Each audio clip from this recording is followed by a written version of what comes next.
Pendidikan adalah hak yang dimiliki setiap warga negara, seperti yang tertuang dalam Undang-Undang Dasar 1945 Pasal 31 Ayat 1 bahwa setiap warga negara berhak mendapatkan pendidikan. Begitu pula dengan anak berkebutuhan khusus, juga mempunyai hak yang sama dalam memperoleh pendidikan.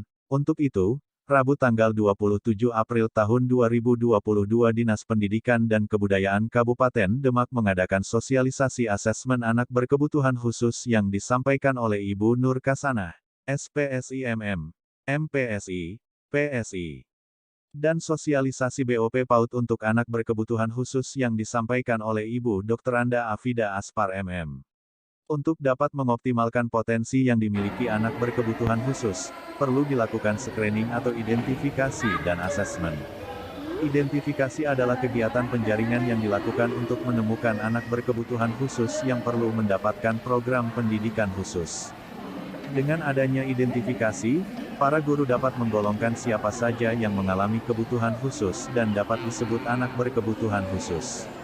Asesmen merupakan kegiatan penyaringan terhadap anak-anak yang diidentifikasi sebagai anak berkebutuhan khusus. Tahapan perkembangan anak meliputi kognitif, afeksi atau perasaan dan konasi atau fisik gerak.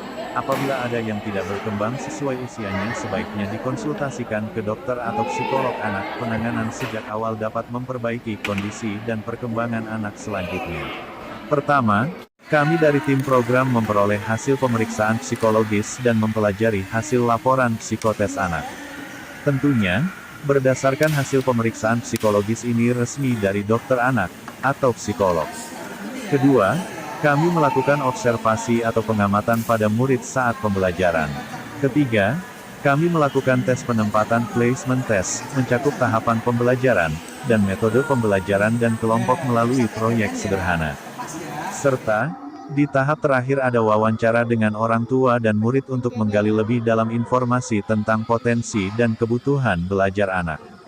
Untuk cakupan yang diperoleh dari hasil asesmen tersebut terdiri atas program belajar yang sesuai bagi anak, fase tahapan pembelajaran, metode, tujuan pembelajaran, hingga dimensi yang dituju dalam diri anak. Kunci memenuhi kebutuhan anak berkebutuhan khusus itu adalah pemetaan desain pembelajaran dan memastikan kurikulum yang ada di sekolah tepat. Semakin personalisasi, maka semakin spesifik kebutuhan anak dan kemampuan anak diasah dan dipenuhi.